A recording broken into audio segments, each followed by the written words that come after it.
Hey everybody, how's it going? It's another mixing time with Alex session.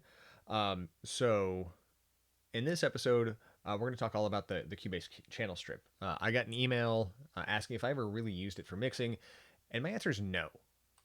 If you don't know what the channel strip is, it's just this thing that's got some basic tools that you would need for mixing. Um, so the reason why I don't use it is because I really like just those 16 channels of inserts where I can EQ multiple times if I need to. I can compress multiple times. I can do any other sort of processing that I need to with a whole bunch of different tools. This channel strip has good tools to use, um, but like I can't stack multiple EQs. I can't stack multiple compressors. It's just limited for what I need. And then I got starting to think about like, well, where would I use the channel strip anyway? And the answer, I came up with two answers. First is like if you were on a mobile tracking session and you wanted something that was latency free and you just want to do some general tone shaping, right? Just stuff like that. So you can dial in a mix as you're recording and get a feeling for how the song sounds. Then you can clear all that out and start adding in your own expensive processing later. Part B to that, uh, where I would use the channel strip, is if I was doing like a live stream broadcast where I was also perhaps recording the multi-track session. So if you have a band that you're working with and they want to do like a live stream to Facebook, Twitch, or YouTube sort of thing, and they want to sound good, they want to have uh, uh, uh, they want to record the session and then like distribute it later, but remix everything.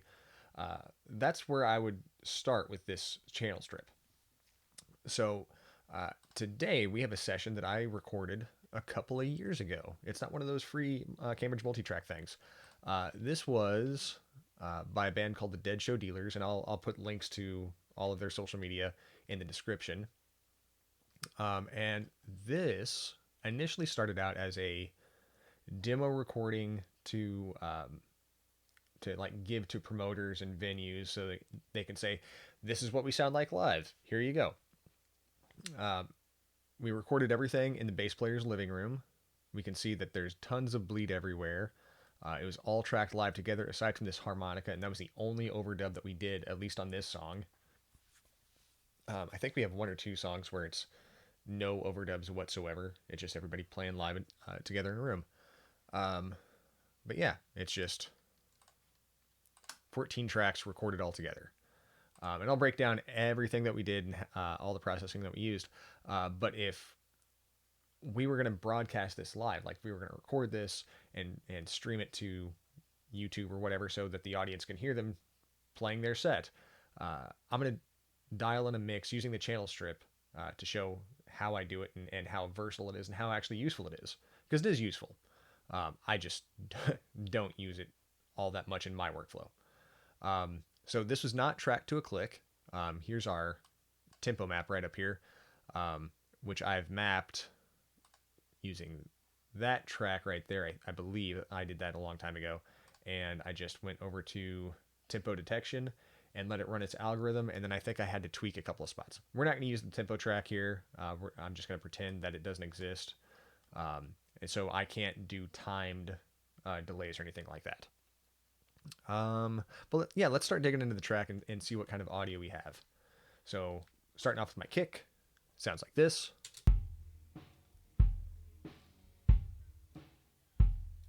I don't know if you can hear that, but we definitely have some guitar bleed in the kick mic. I just used a single microphone. I think it was an Electro Voice ND68. I think it was the only time I've ever used that mic because I had to borrow it from a friend. Um, excuse me. And I had it right up on the resonant head and didn't even have it in a sound hole because the reso head didn't have a sound hole on it. So it's just right up on the reso head, which is why it's boomy and kind of sounds basketball-y. Um, yeah, if I ideally there'd be a sound hole, but we didn't have it in this case. Snare top was a Shure 57.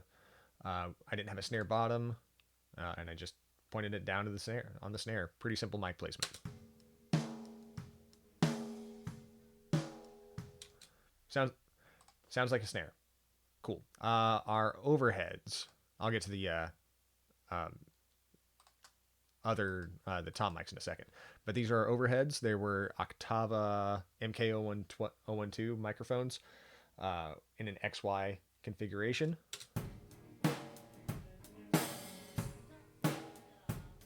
And it captures a pretty good image of the kit, but also you can hear bleed from the guitar, you can hear bleed from the vocal.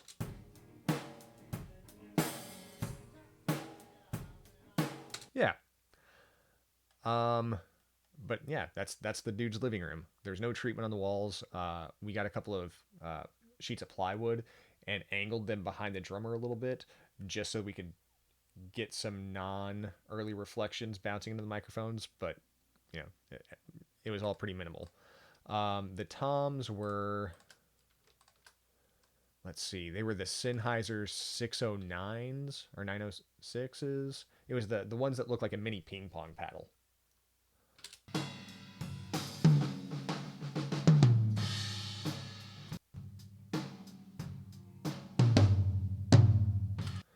So pretty good bleed rejection or rejection from the cymbals. You can still hear the cymbals in there, but we can see, at least visually, there's a lot of the actual drum in the microphone and relatively little of everything else. So that's going to make gating a breeze.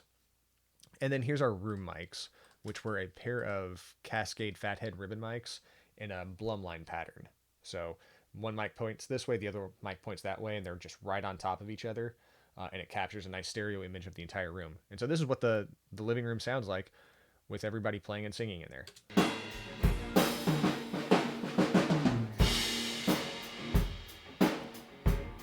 And the point was to capture more of the drum kit than anything.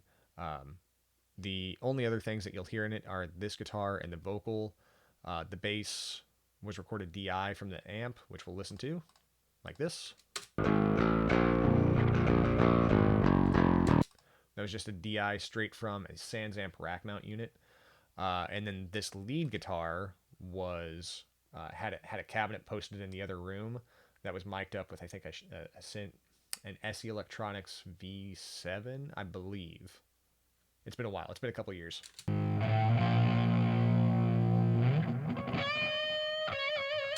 So we don't have to worry about bleed from it or bleed getting into its microphone. This is a PV Classic 30, like 10 feet away, not even 10 feet away from the singer, 6 feet away from the singer, just in the corner of the room with a 57 on it.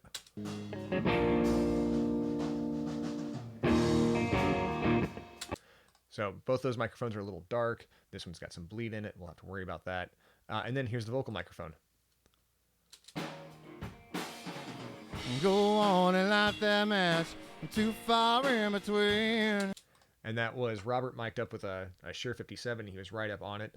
I did have an SE reflection filter between him and the drums, and he was on the opposite side of the room from the drums, just so we could try to minimize as much cymbal bleed and other drum bleed in his microphone as possible. So cool. And then here's our harmonica. And I forget how this was recorded.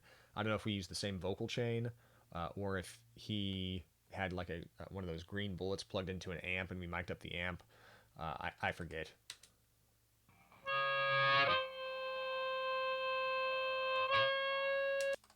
So again, this is the only overdub.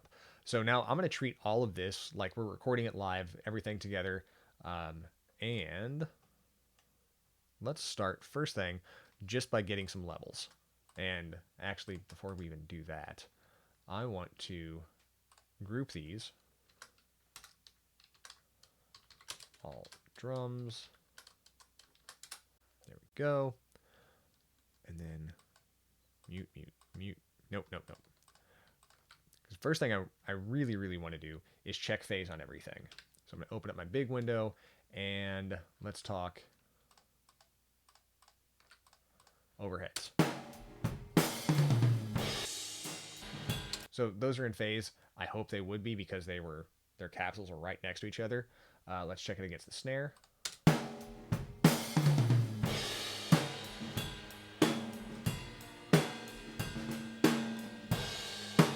You can hear the bottom of the snare disappears whenever I flip the phase button, so that's cool. Let's check the kick.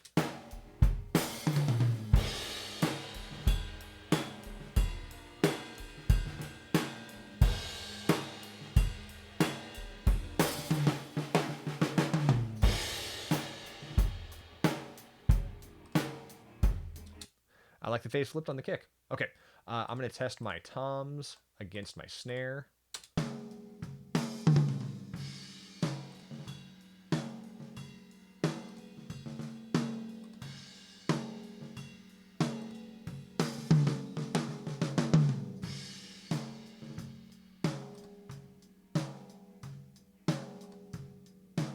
I like that better.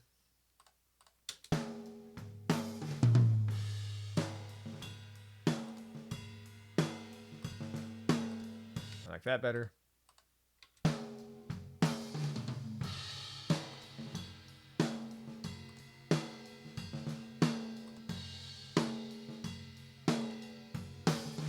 I like that better. Okay, so those all work, and then my snare up against my room mics.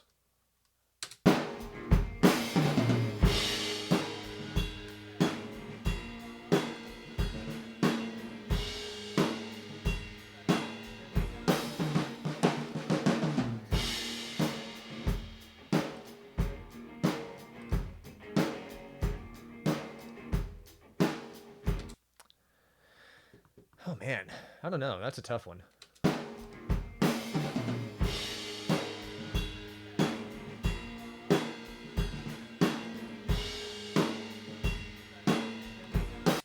think I like that better. I think so. Well, we can go through and listen and revisit it, but I think I like the overheads out of phase from the snare.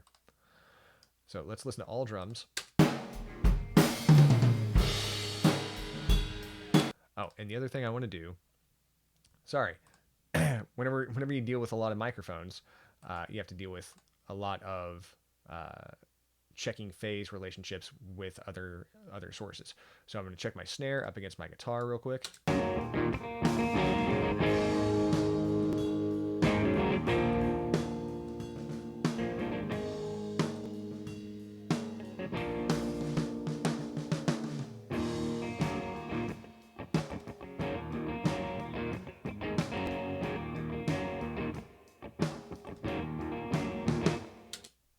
That works. And then lastly with my vocal. Go on and light that match, too far in between. Get some.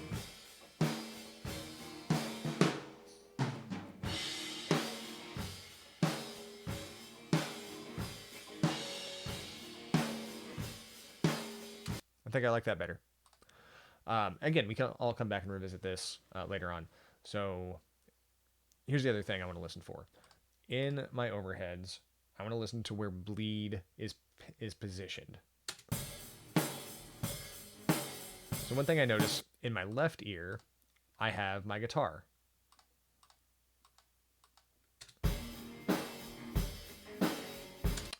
And in my room mics, the guitar's in my right ear. So I'm going to reverse pan my room mics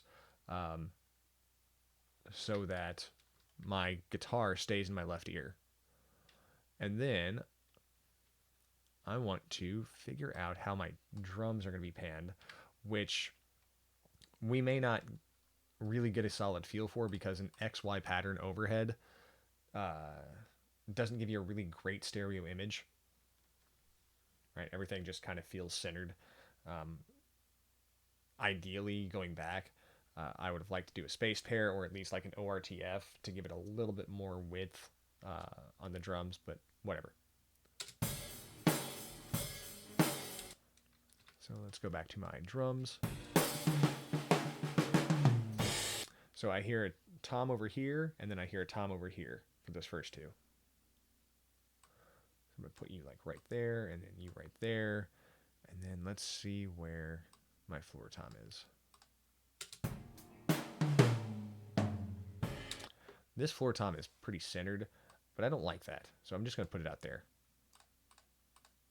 Why don't I like it? I don't know. Because I don't like toms centered. Toms go around.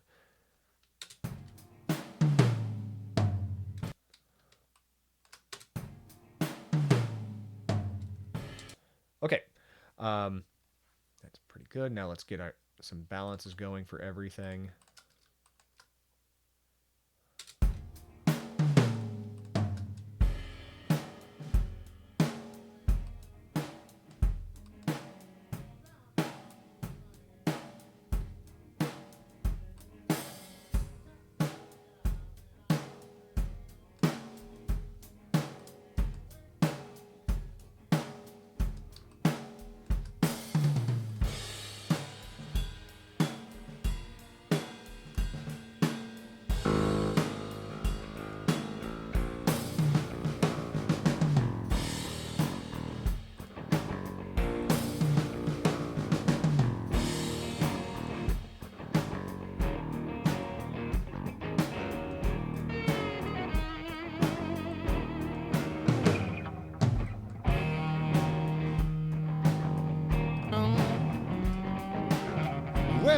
shirt I ain't never seen.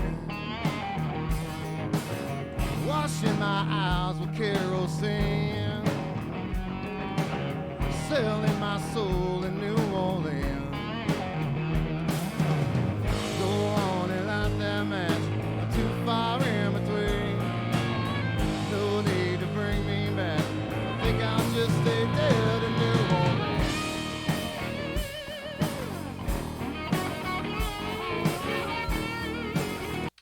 Okay.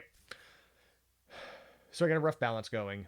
At this point, I'm going to start diving into actual channel strip stuff and EQ and gating everything. Um, one thing I want to make note about whenever we recorded everything, this is all like a hodgepodge of gear. Let me see if I can. I have a couple pictures that I can bring up uh, wherever my thing is.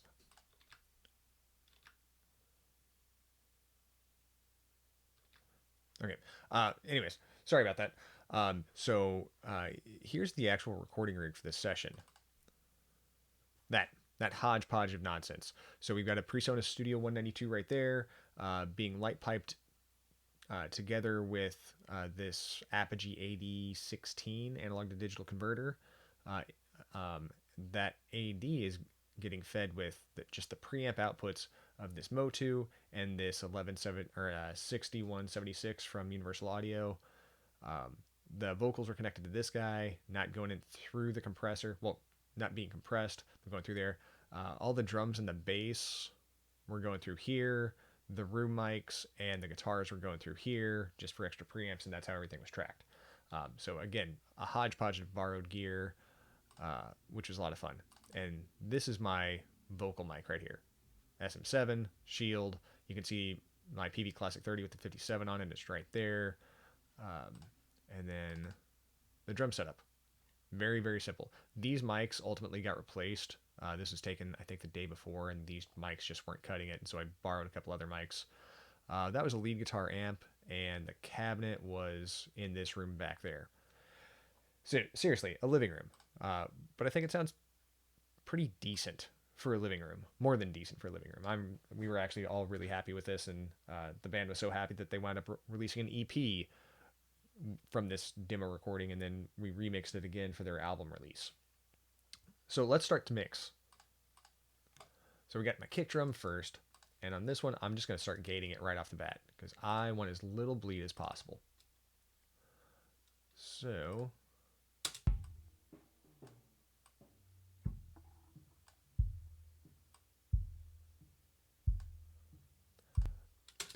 what I'm doing is I'm listening to a sidechain filter for this kick drum, and I'm going to do the same thing for the snare and the toms.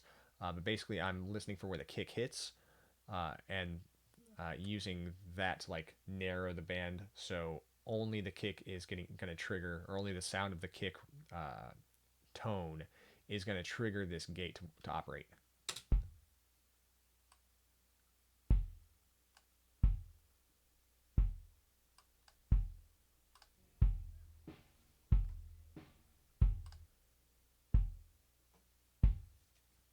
Cool. So I just got rid of a ton of bleed. Love it. Let's EQ it. And first off,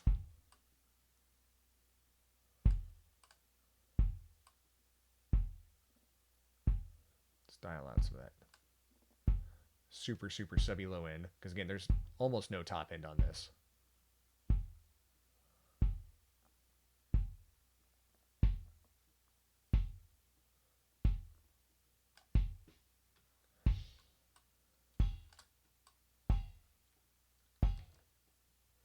There's that basketball note. All right, let's see.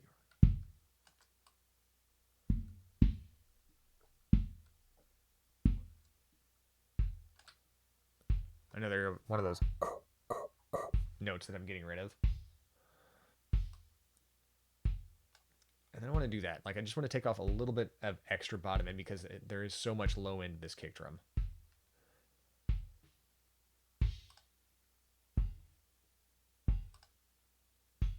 And now we've got actual definition.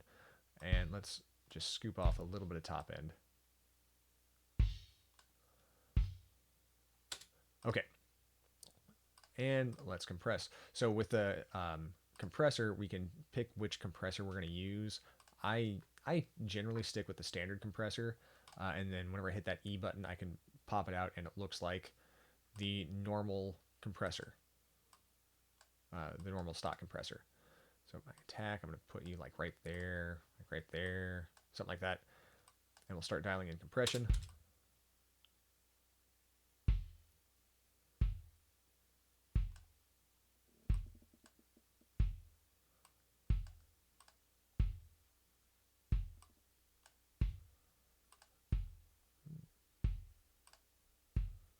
About 3 dB of compression.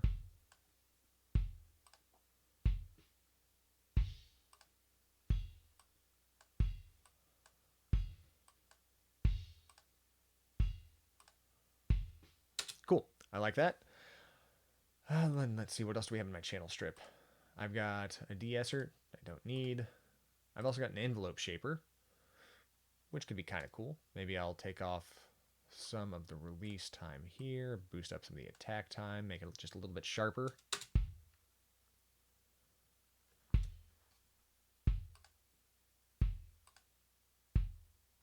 Cool. And then I got a saturator, which I'm using Magneto right here. And this is a preset that I changed to be the default a long time ago. I don't even know why I did it, but let's hear what it does.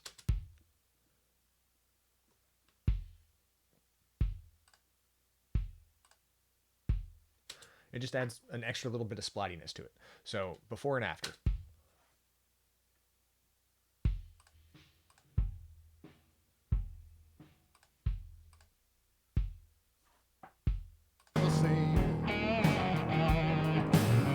Got two black eyes and I can't scream.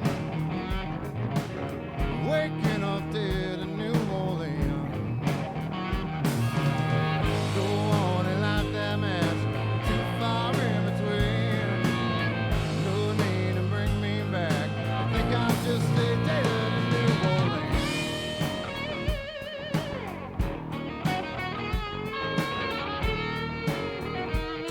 Cool. I feel pretty good about that. It's a little bit more aggressive. It's a little bit punchier. It's not just all subby low end, which doesn't translate, especially over laptop speakers. So it feels a lot better. Snare, starting off with the gate.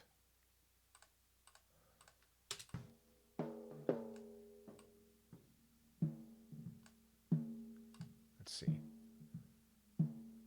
If I look up here, I can see that right around 159 hertz is my fundamental frequency of my snare.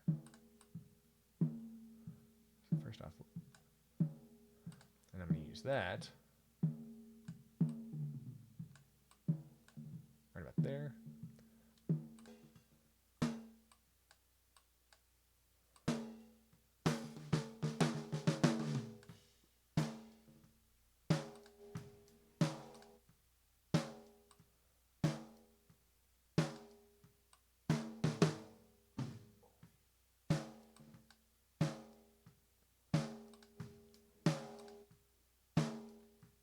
So some of the ringiness gets snipped out, which kind of sucks, but it's fine. It was a little bit too ringy on the snare anyway, for my taste. But let's start dialing in some EQ, and I'm going to start dialing in EQ while actually listening to the song.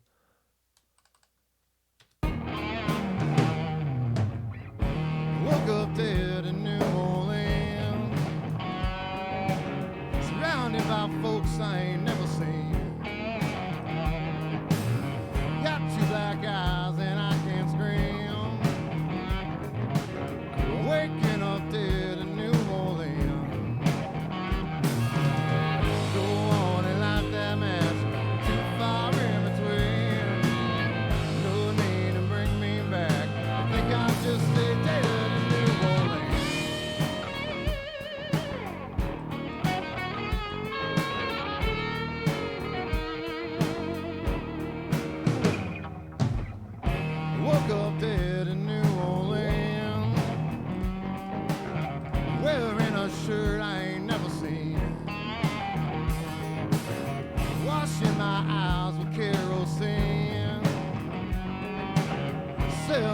soul in New Orleans. Go on and light that match, too far in between. No need to bring me back, I think I'll just stay dead in New Orleans.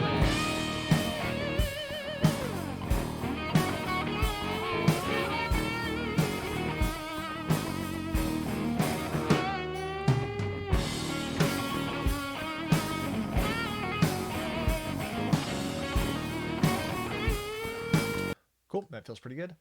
Now my toms. Actually, no, let's do overheads first. And I'm gonna go ahead and link these two together.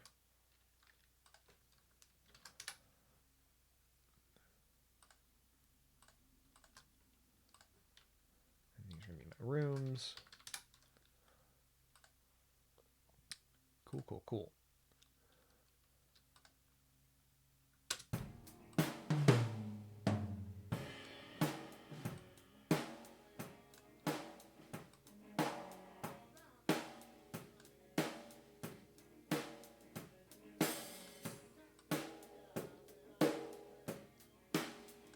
So getting rid of a whole bunch of low end from the room, getting rid of a whole bunch of mid range in the room. Let's see.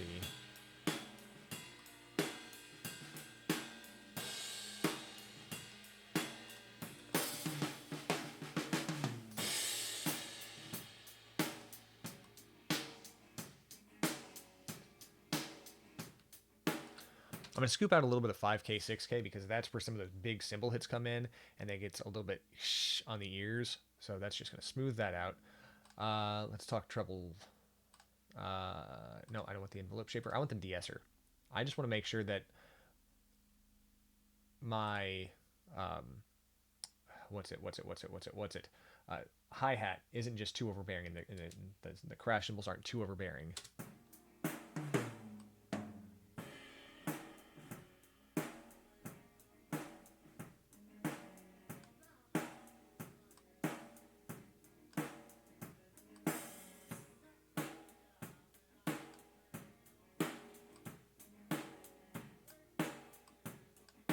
So hopefully this should smooth out the top end a little bit.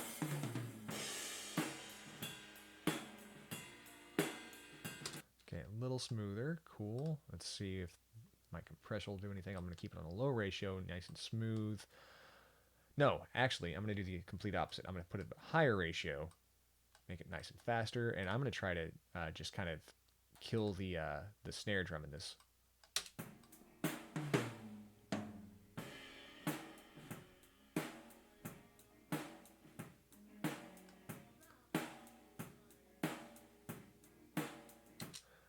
And you may be wondering why you're only hearing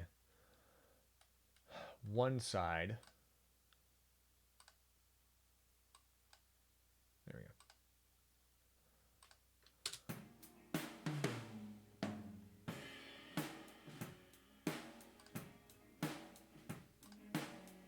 Let's pull this threshold up a little higher. And then magneto.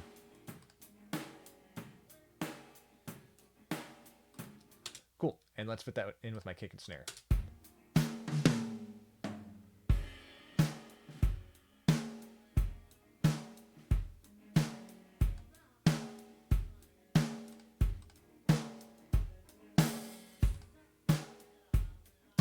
Cool, everything's a little bit more contained. There's less of that ugly 1K mid-range nastiness in my overheads. And let's see what we can do with my snare, my overhead, or I'm sorry, I don't even know what I'm talking about, my room mics. Ooh, just so much low end.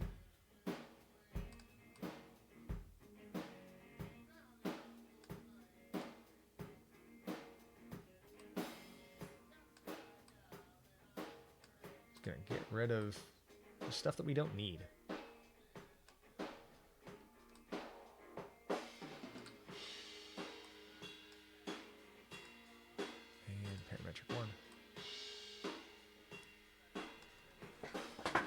Just getting rid of where those cymbals are hitting really hard, smoothing everything out.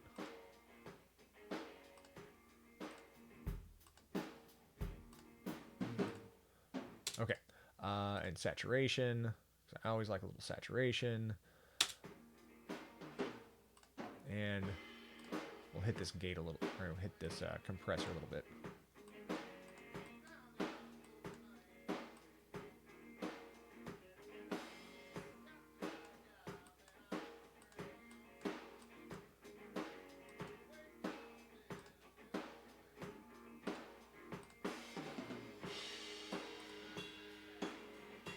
Okay.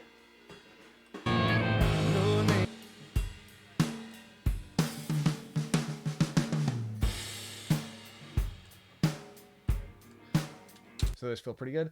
Let's take care of my toms. And so whenever I would do something like this, the times I would do something like this would be if I was doing a live stream. I'd get the band all together, comfortable in the room. We'd get some basic levels. I'd have them play through the song. Then I'd tell them to take a 20-minute break, 30-minute break, and then I would dial in this mix, and then we'd come back and listen to it, make any adjustments that we think we need to make. They'd play it again, make sure everything sounds good and feels good to them in their headphones, and then that's whenever the live stream or whatever would happen.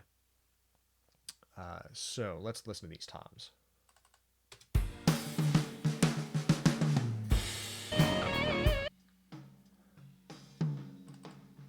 Gate them out.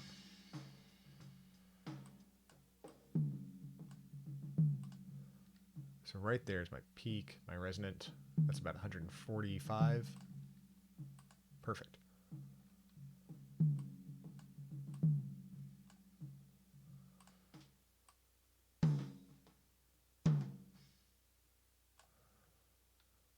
Come on. I'll give that a little bit longer. Maybe I won't. Keep you right there. Cool. And then I'll hit this low pass. And then I'm going to boost up U.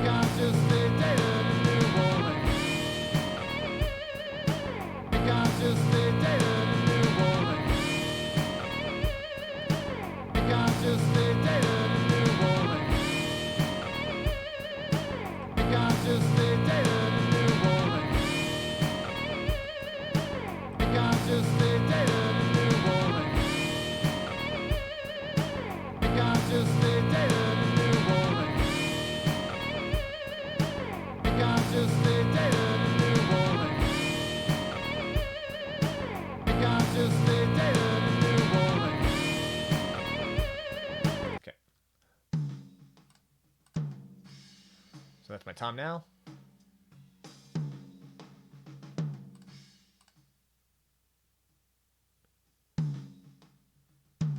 Cool. I like how that's feeling. Let's go over here. Nope, nope, nope, nope, nope. I'm just going to copy and paste my EQ settings, my strip settings to the other two. And then also my pre-settings. Say just drag and drop, drag and drop. So now my tom should be pretty well uniform sounding. I'm just going to make a few adjustments.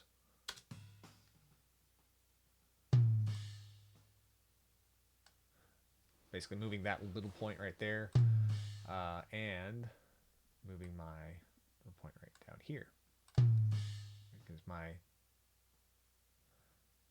it's hitting about 109. There we go.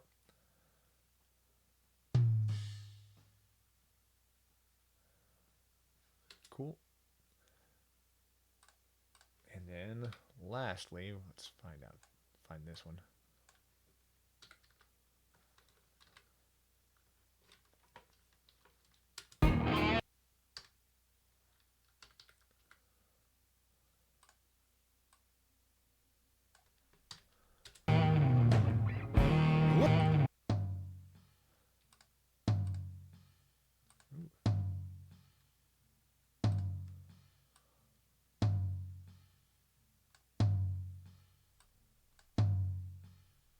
It's got some ugly.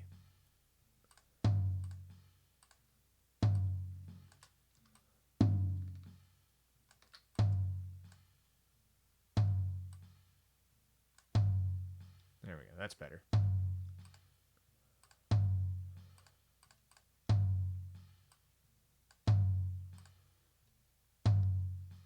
Okay, that's better.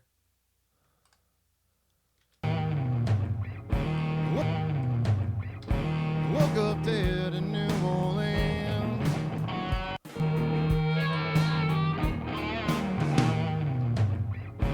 Woke up dead in New Orleans.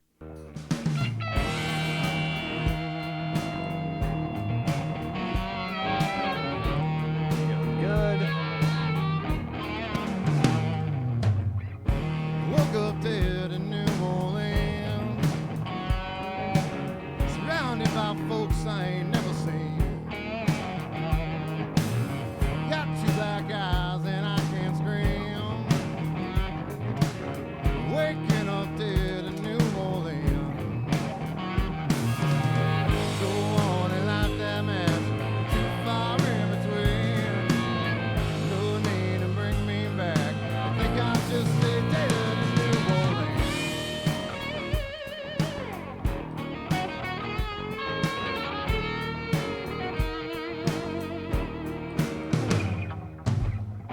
Woke up dead in New Orleans. Wearing a shirt I ain't never Pop and seen. boost me. Washing my eyes with kerosene. Selling my soul in New Orleans. Go on and light that match. Too far in between.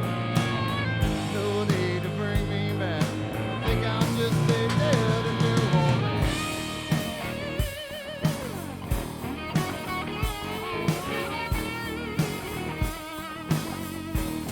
Okay, just want to tame some of that extra low end from there, and you can see it looks up here like I'm not making big moves, but like I'm doing 2, 3, 4 dB of adjustments, which turned out to be quite a lot. So it's hard on this plugin in particular, and the Cubase controls in particular, to get a good gauge visually of what you're doing and how much you're affecting things.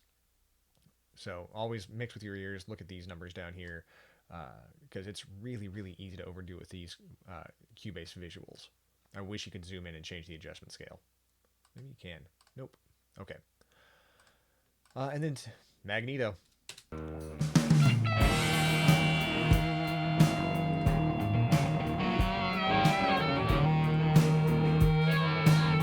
Cool. So that's my drum sound. Bass time.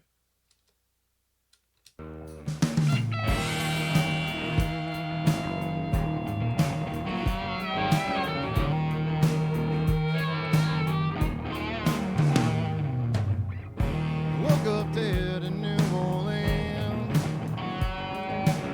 Surrounded by Top and folks I bottom. ain't never seen. Got two black eyes and I can't scream. Waking up dead in New Orleans. Go on and light that match. Too far in between. No need to bring me back. I think I'll just stay dead in New Orleans.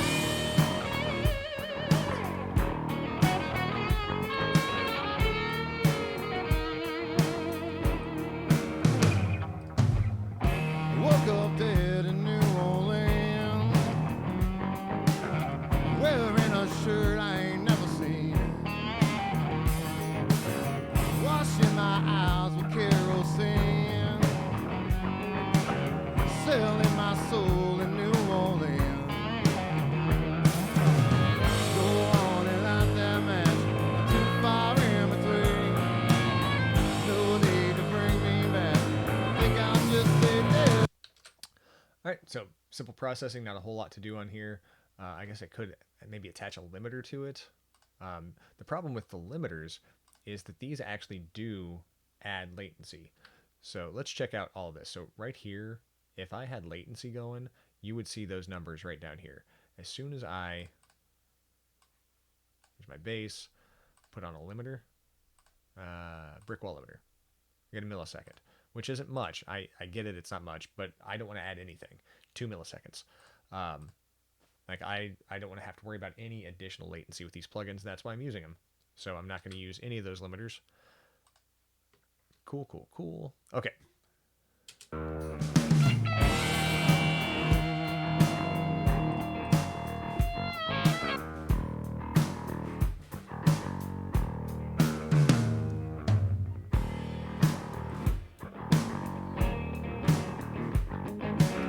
Okay. And then, yeah, let's start doing adding the rest in. Mixing quick, mixing quick.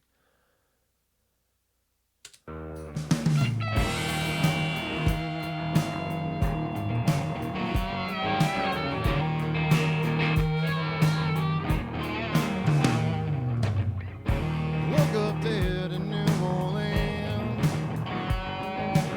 surrounded by folks I ain't never seen.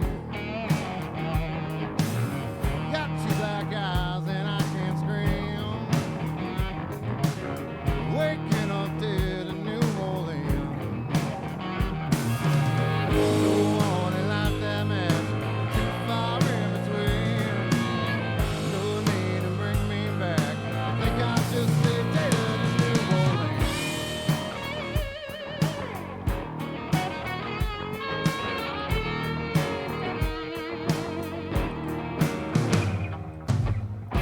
Woke up dead in New Orleans, wearing a shirt. So I just want to make this guitar brighter. It is really, really dull. All right, let's go back and listen to it.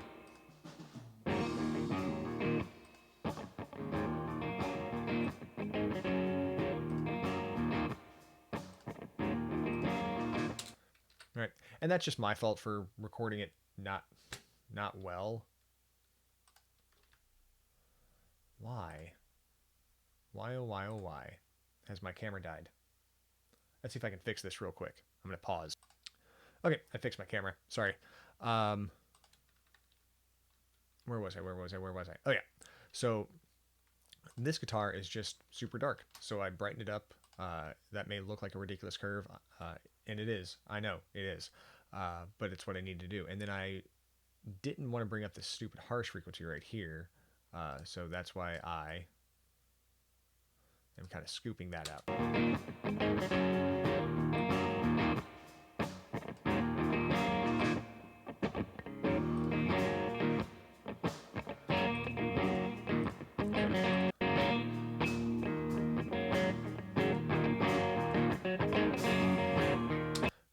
Okay, that's what it sounds like.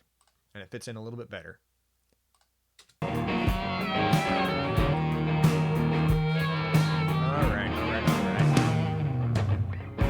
Woke up dead in It's another one of those stupid dark guitar tones. Stupid.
talk vocals.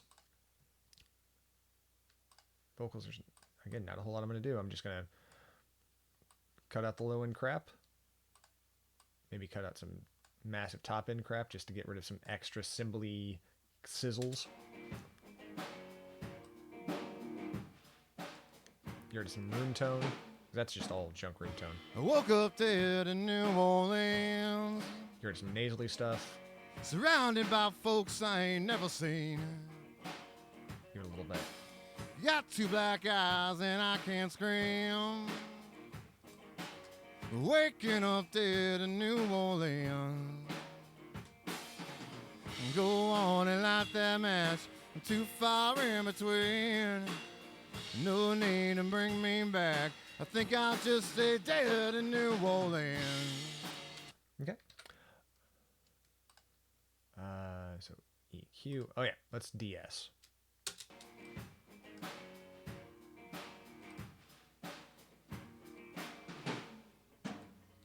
I woke up dead in New Orleans. Surrounded by folks I ain't never seen. Got two black eyes and I can't scream. Waking up dead in New Orleans. Go on and light that match. I'm too far in between. No need to bring me back. I think I'll just stay dead in New Orleans. Cool. So with a Shure 57, we don't have to worry so much about S's. And Robert's just not a very sibilant singer, so this is just catching some really errant stray peaks. Cool. Compressor. Now on this one, I'm actually going to use my vintage compressor. Pop it out because it's more of 1176 style and you can get really aggressive with it and it sounds cool. And fast attack, kind of a medium release time, or medium fast attack, fast-ish release. I woke up dead in New Orleans. Surrounded by folks I ain't never seen. Got two black eyes and I can't scream. Waking up dead in New Orleans. Go on and light that match. I'm too far in between. No need to bring me back. I think I'll just stay dead in New Orleans. So this compressor, one of the reasons why I don't like it and don't like to use it regularly is because it does get really grabby pretty easily. So, you know, I'm doing 3, 4, 5, 6 dB of compression, and that is all I can really commit to on this one, which sucks. I would like to do a little bit more compression, but I think it'll be fine. I'm not going to be too finicky with it because, again, this would be live broadcast, and that's kind of all I want it to sound like. I don't know. I woke up dead in New Orleans. Surrounded by folks I ain't never seen. I'm also going to hit it to the saturator a little harder to give Robert some extra fun dirt. Woke up dead in New Orleans. Surrounded by folks I ain't never seen. Got two black eyes and I can't scream. Waking up dead in New Orleans. Go on and light that match. Too far in between. No need to bring me back. I think I'll just stay dead in New Orleans. Cool. I feel pretty good about that so far. The harmonica, I'm just going to gut some low end, maybe get some room tone. I woke up dead in New Orleans. Surrounded by folks I ain't never seen. And cool. So with this now, I'm going to start adding some effects tracks. So I want a big room, I want a plate, I want a small room, and I want a slap delay. Like those are generally the kind of three things I feel like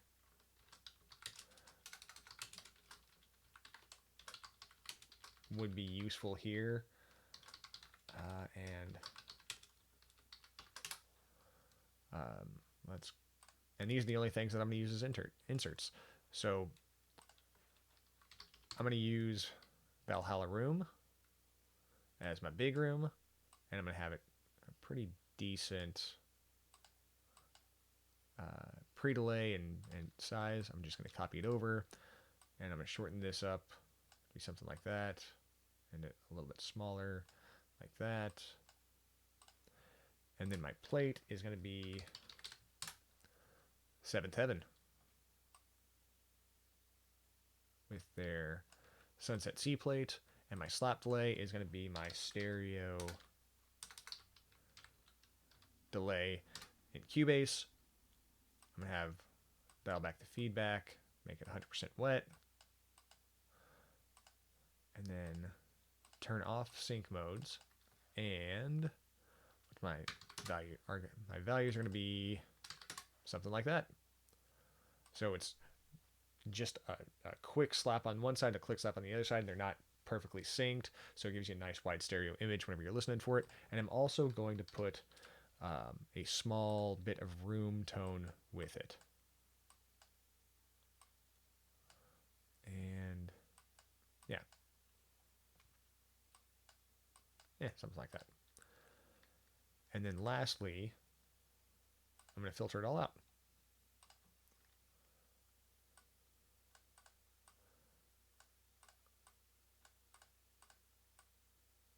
So we don't need much low end.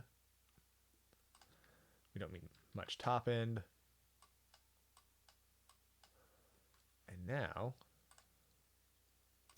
I can start dialing in my sends.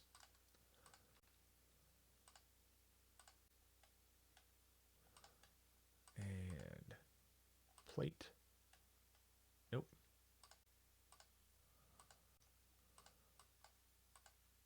And slap delay.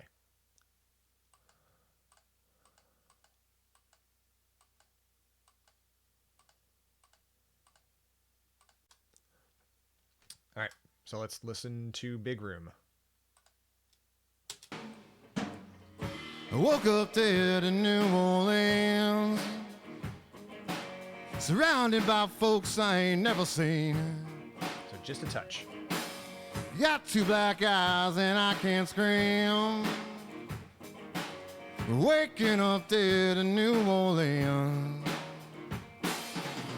Go on and light that match. I'm too far in between. No need to bring me back. I think I'll just stay dead in New Orleans. Okay.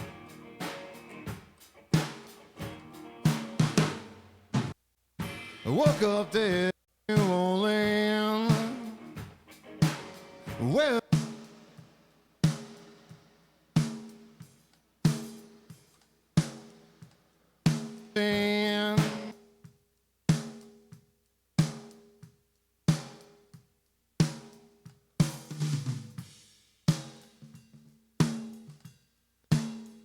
Kind of like that one.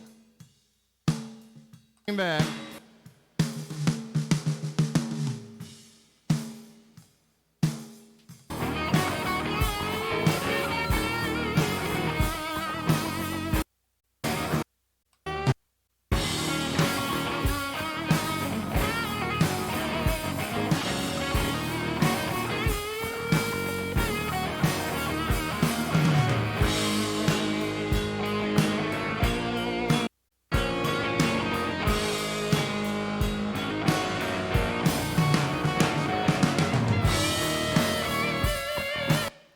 Cool. So I'm sending everything to these different room mics, just because it's going to make everything tie a little bit more together if they all have the same general sounds on them. It just helps everything sit better together. And I wish I was doing this on headphones, because I always have trouble dialing in reverbs listening on. I'm sorry, I always wish I was dialing in reverbs on my monitors, because I always have trouble dialing in reverbs on my headphones. So these might be a little bit loud. I'll listen to it later after this recording and make sure that it doesn't suck. But yeah, it is what it is. Woke up dead in New Orleans, surrounded by folks I ain't never seen. Got two black eyes and I can't scream. Okay, so let's check out my curve real quick. Woke up dead in New Orleans, surrounded by folks I ain't never seen. Got two black eyes and I can't scream. Waking. Something's funky on the low end. That's all right. I'm not too terribly concerned. Woke up dead in New Orleans, surrounded by folks I ain't never seen. Got two black eyes and I can't scream. Waking up dead in New Orleans. Go on and light that match, too far in between. No need to bring me back, I think I'll just stay dead in New Orleans.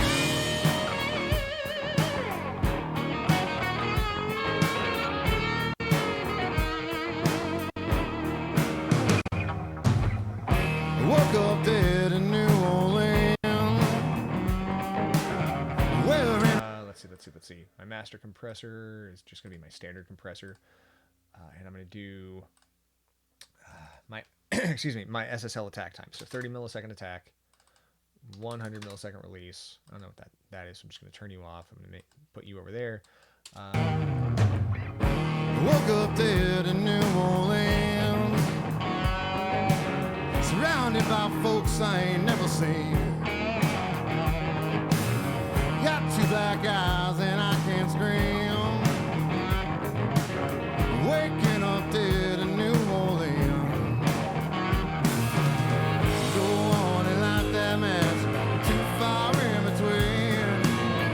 No need to. Okay, so at this point, I'm going to use this maximizer because the maximizer does not add any latency. So we've done all this processing with no latency. And actually, before I get to the maximizer section, let's do a quick A/B of everything that I've done so far. So whenever I turn off these all these different buttons right here, you're going to hear everything turning on and off together. Woke up dead in New Orleans, surrounded by folks I ain't never seen. Got two black eyes and I can't scream. Waking up dead in New Orleans. Go on and light that match, too far in. No need to bring me back, I think I'll just stay dead in New Orleans.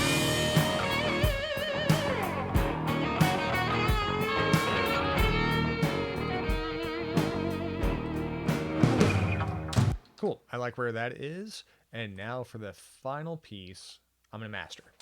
So I'm going to use this maximizer, and I'm making 100%. My output is going to be somewhere right around there. That'll make it get some good level to it. And I'm not going to actually... Woke up dead in New Orleans. I'm not going to turn that up that high because this starts to sound bad. What I am going to do is I'm going to start cranking the output of, and the makeup gain of my master compressor into it. Woke up dead in New Orleans, surrounded by folks I ain't never seen. Got two black eyes and I can't scream. And there we have it. So you're probably hearing me louder now too, because I'm going through this master compressor. Actually, no, I shouldn't be going through this master compressor. Whatever. It's fake mastering specifically for this kind of live broadcast sort of idea. Everything is still zero latency, even with these reverbs, which I was really happy to find out that all of these reverbs were zero latency. And if they weren't, I would have just used the stock Cubase ones. But now, if I look at my meter, whenever I mix, or whenever I look at this final mix, in New Orleans. it's almost at CD quality loudness or Spotify quality loudness. For Spotify, they generally like you to be at minus 12 to 14 RMS, somewhere right around in there, and I'm kind of right there. So this would be a great level for um, broadcasting to YouTube, broadcasting to Facebook, broadcasting to wherever you want to broadcast to, and people don't have to crank up their stereos to hear it and then get blown out whenever they put something else on YouTube or Spotify or whatever.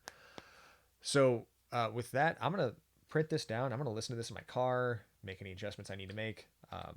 Obviously, if I was doing this for real, this process would go a lot faster. But I think I've spent all of an hour on this, and it's a pretty listenable mix. Um, then after everything was recorded, I would take it, just delete all this stuff, mix it with my own personal favorite plugins, and probably add samples wherever I need to get some more attack out of the kick, get some more vibe out of the snare. But you know, for a live stream, for a live broadcast, yeah, I don't think this sucks. Especially considering it was recorded in a living room. I can't stress that enough. This was recorded in a living room, and it came out sounding pretty good. It's just all about mic placement, gating, and making sure that there's enough stuff around in the room to give you good separation and to not have like early reflections on the walls. So I think with that, I think it's it. Have a great one. We'll see you around. Take it easy.